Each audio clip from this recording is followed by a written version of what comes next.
میں یہ عرض کر رہا تھا کہ آپ جس منزل کی طرف جا رہے ہو، دولت، شہرت، عزت، صحت، جن چیزوں کو منزل بنایا ہے، یہ چیزیں حقیقی منزل نہیں ہیں، کیونکہ دنیا کے جب اعتبار ہی نہیں ہے بھائی، کوئی بھی کسی بھی ٹائم پہ مارکیٹ سے شارٹ ہو سکتا ہے.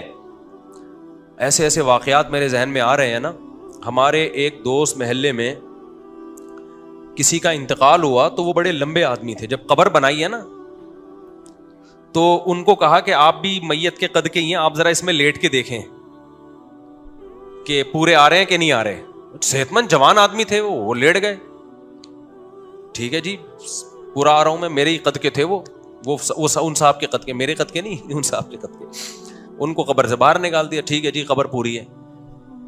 اللہ کی قدرت، وہ بڑے مضبوط دل کے، ایسا نہیں کہ آپ سمجھے قبر میں لیٹنے سے ڈر گئے، وہ ایسا کچھ نہیں ہے، میں جانتا تھا ان کو. اللہ کی قدرت یہ ہوئی کہ جو میت تھی نا، اس کو کہیں گاؤں والوں نے کہا بھائی ہمارے یہاں بھیج دو، ہم اس کو دفناتے ہیں. ہم کراچی میں دفنا ہی نہیں رہے.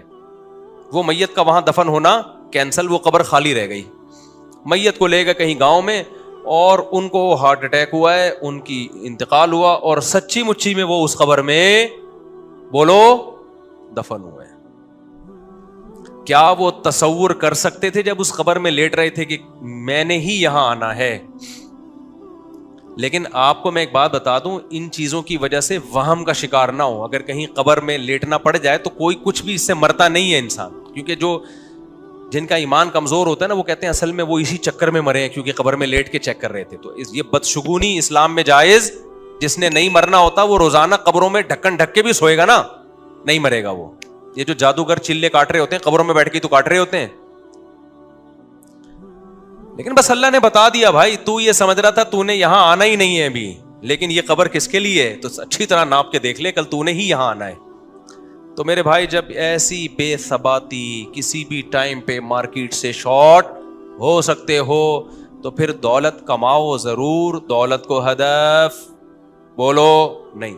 ہدف صرف آخرت. تو آخرت کے لیے پھر محنت کرو گے نا، پھر پیسہ بھی کما لو آخرت کے لیے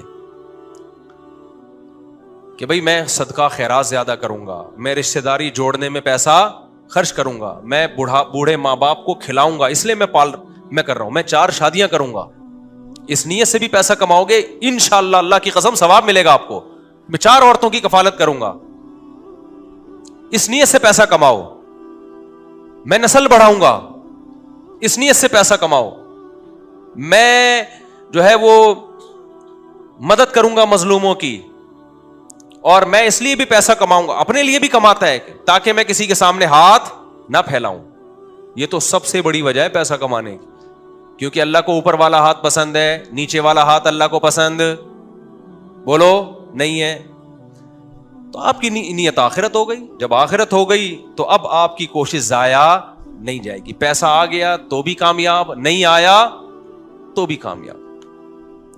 تو میرا اسی تمہید میں ہی آج بیان لمبا ہو گیا، تو وقت بھی پورا ہو گیا ہے، میں اس کو یہاں ختم کرتا ہوں.